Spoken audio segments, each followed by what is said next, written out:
welcome back to my channel. On today's video I'm gonna make a Lebanese bread. It's called Mushtah. It's very delicious and soft and chewy.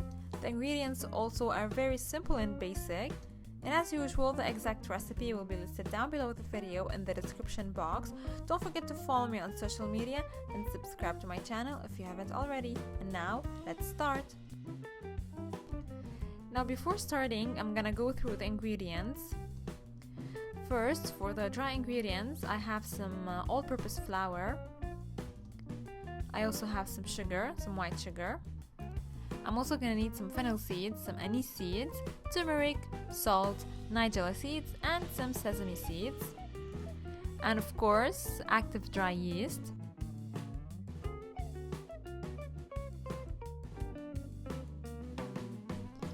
Now for the wet ingredients, I'm gonna need some melted butter and some vegetable oil, some milk, and some warm water. Now first, I'm gonna start by activating the yeast. I'm gonna add it to the warm water. I'm also gonna add a half teaspoon of the sugar. Just add it to the water and the yeast mixture. Now mix very well, just like that, until everything is dissolved. And set it aside for about 5 to 7 minutes until the yeast activates. Now I'm gonna make the dough. Basically, I'm gonna add all the ingredients together. I'm using today my stand mixer. I added the flour to the bowl, the melted butter, the vegetable oil. Now I'm gonna add the sugar,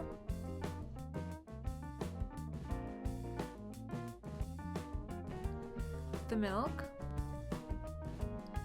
Now I'm gonna add the seeds and spices. And finally the yeast and the water mixture.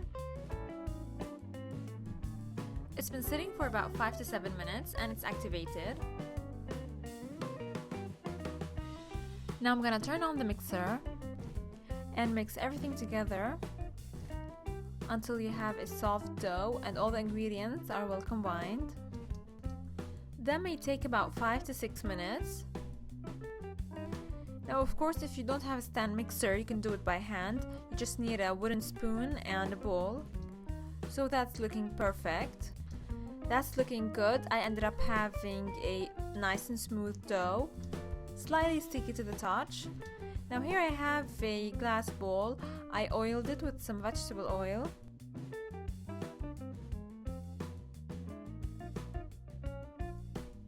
And here I have my dough. I'm just gonna form it into a ball, just like that. Then I'm gonna place it in my bowl and oil it from all sides so that it doesn't stick to the bowl and also it doesn't dry out while rising. Now I'm gonna cover it with a cling film. Also, I'm gonna cover the bowl with a kitchen towel. And I'm gonna let it rest in a warm place for about 1.5 hours. And here it is after 1.5 hours. It's doubled in size. It's looking perfect and that's how I want it. Now sprinkle some flour on your work surface, just a little.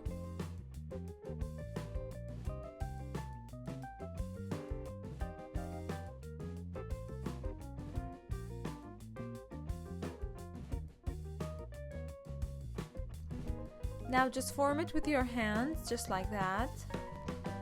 Form it into a rectangular shape. Of course, it doesn't have to be perfect at all. And roll it using the rolling pin, just like that. You want its shape to be between an oval and a rectangle. So after rolling it, just use your hand and work with it until you have the desired shape. So that's looking perfect. Now I have here a baking sheet. I lined it with a parchment paper and I brushed it with some olive oil and I placed the dough on. I'm also gonna brush the top of the dough with some olive oil. I'm also gonna sprinkle some sesame seeds and Nigella seeds.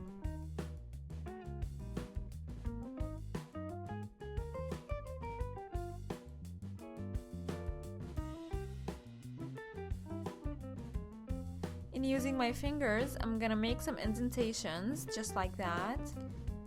Now I'm gonna cover it again with a cling film and a kitchen towel, and then let it rest again in a warm place for about half an hour.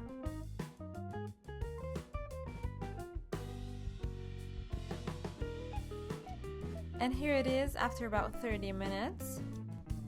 Now you want to make sure that your oven is preheated at 400 degrees Fahrenheit. It's about 200 Celsius. And you want to bake it for about 20 minutes. And here it is after I took it out of the oven. Of course, I let it cool slightly. See, it's got an amazing color. It's soft and chewy, just like the way it should be. And the smell is amazing with all the seeds we added. It was really good. So that was it for today. I really hope that you enjoyed this video and the recipe. Don't forget to give the video a thumbs up, subscribe to the channel if you haven't already, and I'm gonna see you soon in another video. Bye!